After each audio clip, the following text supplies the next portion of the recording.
Sebuah kota misterius yang pertama kali dilaporkan di Eropa pada abad ke-16 dan ke-17, terus menjadi salah satu misteri tak terpecahkan dalam sejarah. Kisah tentang kota ini telah menarik minat banyak petualang dan pemburu harta karun, meskipun hingga kini belum pernah ditemukan bukti eksistensinya. Kota ini bernama El Dorado. Di kalangan para pemburu harta karun dan para petualang, nama El Dorado sangatlah terkenal. El Dorado adalah sebuah kota kaya raya dengan emas yang berlimpah ruah. Kata El Dorado berasal dari bahasa Spanyol yang artinya yang berbalut emas. Kisah mengenai kota El Dorado dimulai ketika penjelajahan yang dilakukan oleh Columbus pada tahun 1492. Kisah yang menyebar dari mulut ke mulut membuat cerita tentang dunia baru yang kaya logam mulia itu tersebar ke Eropa, mengundang lebih banyak penakluk Spanyol berdatangan, mengikuti hawa nafsu penaklukan dan mengeruk harta. Legenda El Dorado berakar pada budaya pribumi kuno Kolombia, terutama peradaban Muisca yang mendiami dataran tinggi di area pegunungan Andes. Sekali setahun, sang kepala suku akan menyelimuti seluruh badannya dengan debu emas. Inilah asal-muasal nama El Dorado yang artinya The Golden One atau si emas. Hal ini dilakukan saat pemimpin baru telah terpilih menggantikan pemimpin sebelumnya yang meninggal dunia. Ketika terpilih sebagai pemimpin, sebuah ritual sakral akan dilakukan di Danau Suci Guatavita, di Bogota, Kolombia. Pewaris kemudian ditelanjangi, tubuhnya ditutupi dengan lumpur dan emas bubuk. Sang pemimpin baru lalu membawa tongkang ke tengah danau. Para warga memandangnya, berseru dan bernyanyi, saat dia mempersembahkan emas dan zamrud ke danau. Kemudian dia menyelam dan akan menjadi sebuah sinyal yang menandakan dimulainya festival. Saat sinyal dilihat oleh warga, mereka mulai melemparkan persembahan untuk para dewa, berupa benda berharga seperti emas, zamrud, dan benda berharga lain ke danau. Hal ini adalah bagian dari proses pemujaan peradaban Muisca kepada Dewa Matahari. Hanya saja tidak ada yang pernah melihat ritual ini dilakukan. Menurut desas-desusnya, ritual ini sudah dihentikan 40 tahun sebelum penjelajahan Spanyol dimulai. Selain Dewa Matahari, suku El Dorado juga memuja Dewi Penunggu Danau Suci Guatavita. Setiap kali upacara pemujaan, emas-emas dalam jumlah luar biasa besar akan dilemparkan ke dalam danau sebagai bentuk persembahan. Kisah ini diperkuat temuan arkeolog yang mengungkapkan keterampilan luar biasa dan skala produksi emas di Kolombia pada saat kedatangan bangsa Eropa pada 1537.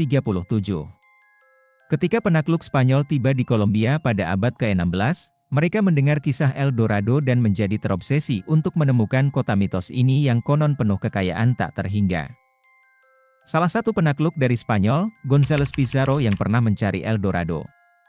Pada tahun 1541, dia bersama pasukan kecilnya pergi dari Quito, Ekuador, untuk misi itu. Namun dia tak menemukan El Dorado atau peradaban sejenisnya setelah beberapa minggu melalui kegelapan hutan hujan, melewati pegunungan, dan sungai. Dia justru banyak menjumpai penduduk yang lapar dan miskin. Di sepanjang perjalanan itu, penduduk asli banyak yang ditangkap dan diinterogasi mengenai El Dorado. Karena tak bisa menjawab, mereka kemudian disiksa. Saat tiba di sebuah sungai besar, mereka bertemu dengan kepala suku lokal bernama Delichola. Ia sudah mendengar kekejaman rombongan itu sehingga mengarang cerita mengenai El Dorado. Dikatakannya bahwa di ujung sungai, ada wilayah yang sangat kaya dan pemimpinnya berkuasa. Pizarro langsung bersemangat dan menyuruh pasukannya membuat kapal. Mereka menuju ke arah sana selama berhari-hari dan tak menemukan apa-apa. Antonio de Berrio merupakan seorang gubernur dari Spanyol yang memerintah Trinidad pada masa penjelajahan Spanyol. Ia mendengar banyak cerita secara turun-temurun mengenai kota emas El Dorado dan berusaha untuk menemukannya. Berrio melakukan ekspedisi sebanyak 3 kali pada tahun 1583, 1589, dan juga 1590 yang tidak menghasilkan apapun. Pada tahun 1591 ia dan pengikutnya ditangkap oleh Walter Raleigh, seorang penjelajah Inggris yang juga berusaha untuk mencari kota emas El Dorado. Dari situ, Berrio dijadikan pemandu dalam pencarian kota emas di bawah perintah Walter Raleigh dan pasukan Inggris.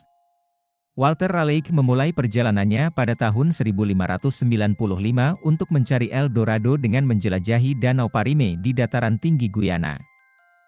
Walter Raleigh memiliki ambisi dalam penjelajahannya yaitu menemukan kota emas El Dorado, meningkatkan pengaruh Inggris di wilayah itu, dan membangun pemukiman.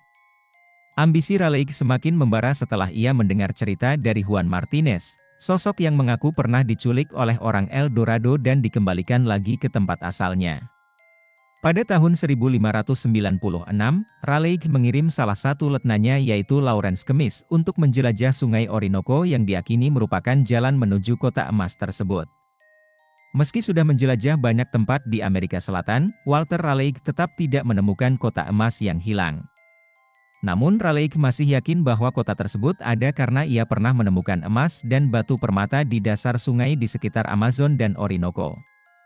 Pada tahun 1617, Raleigh mengirim anaknya yang bernama Wat Raleigh dan letnanya kembali untuk menjelajah sekali lagi.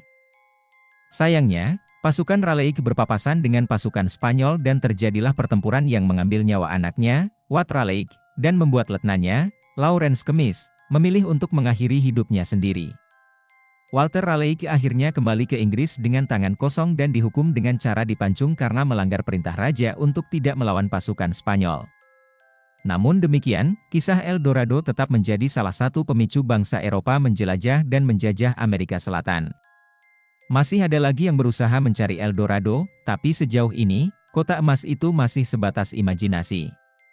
Pencarian El Dorado menjadi obsesi bagi banyak penjelajah, mengakibatkan banyak ekspedisi yang gagal, perjalanan melelahkan melintasi medan yang berbahaya, dan kehilangan tragis. Namun, eksplorasi ini berkontribusi pada pemetaan lanskap Kolombia, penemuan ekosistem yang beragam, dan pertemuan dengan budaya pribumi.